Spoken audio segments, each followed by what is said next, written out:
I want to try something for this video. So it's raining outside. It's pretty aggressive, and there's a thunderstorm.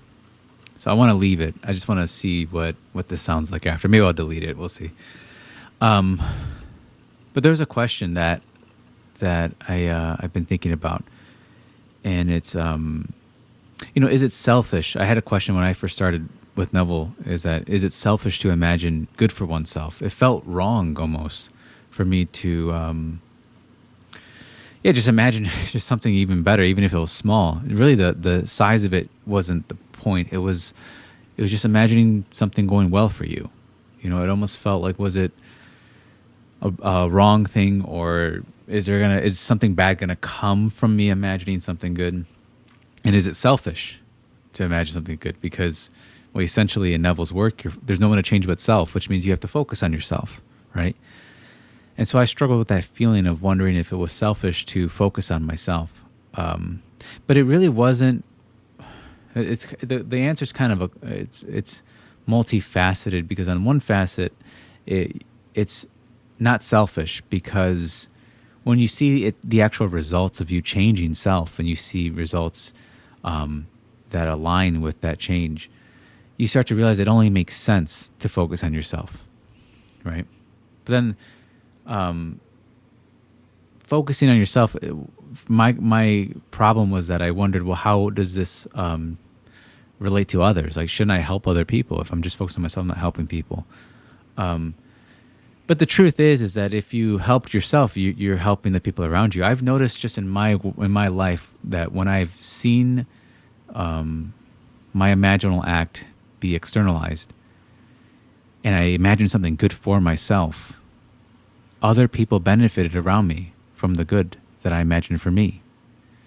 And when I saw that other people benefited greatly, I realized it wasn't selfish anymore. It sort of cleared my that part of me was just gone, because I realized that if I really want to help anyone, I have to start with self. It will extend onto them. It's you can think of it like this. It's like someone who owns chickens. Eventually, the chickens lay so many eggs that the individual has too many eggs, and so maybe they'll give some away. It's just like that. It's just like there's a harvest. When you imagine a good harvest for yourself, and you imagine a lot of good things for yourself, other people get to benefit from your harvest. It's really that simple. Because if you remember, we're planting dreams inside of ourselves. These are the seeds of life. They're really dreams. They can consist of dream. And the way you plant it is you feel the reality of what you're imagining. So, Neville had his own way of talking about selfishness. His was more like, he goes, you say that it's selfish, forget it. It's all my imagination anyway. So that was his way of dealing with that. And he says, if you want to make X amount of dollars and you imagine yourself having X amount of dollars and you're courageous enough to see yourself that way and you fall asleep as that individual and you really believe you're that person, you'll become it. That's how he worded it when he was, he sort of rhetorically asked himself the question while he was speaking.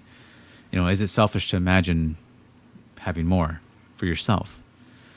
And so you don't want to produce all this guilt inside of you for imagining something good for yourself. You're not doing anything wrong. And you have to remember, this is all happening inside of your own mind. It's all inside of you. You get to dictate what you imagine inside of yourself. I can't even really see what you're doing inside of yourself, right? Companies spend thousands, millions, billions of dollars to try to figure out what people are thinking, because we don't know. So no one knows really what you're doing. So there's really no feeling of, I guess, being watched inside. You get to do what you want to do. You're your own authority within yourself. So you don't have to feel selfish for imagining something good for self. It's not selfish to give to a friend. Well, you just become your own friend. It's really that simple. It doesn't have to have. I think I just saw it wrong. I was I framed it wrong. I think I must have been just taught that self-sacrifice is the way one should imagine, but you can't get around it. It's like, of course you can dream something lovely for someone else. But essentially, if you fell asleep tonight and you did something nice in your dream, it's still you. You're just doing it to yourself because everyone there is rooted in you. When you wake up, they're gone and they're all rooted in you. So if you can just see it self to self, then you don't have to feel selfish for imagining something good for yourself. And that's really all I have for this one. I don't know if I want to continue more, else I'm just going to be fillering stuff in. I feel like I got my point across. It's not selfish. That's a short answer. Is that it's just not selfish to imagine something good for oneself. You'll benefit many people around you when you imagine good for yourself. So just don't have any fear about it. Just keep imagining something good every day because you can. Really, it's just because you can do it. No other reason, or else you're going to overcomplicate it. You just can imagine something good. And that should be good enough reason to do it. You have the ability. And so, yeah. So I just want to say, I do live streaming where I answer questions and I kind of hang out with everybody. And we go a little bit deeper into this stuff. And I also do one-on-ones. And I have a few books out. So if you're interested in those things, just go to the description. It's all there. But, just to end it, I guess, you should feel good about imagining good for yourself.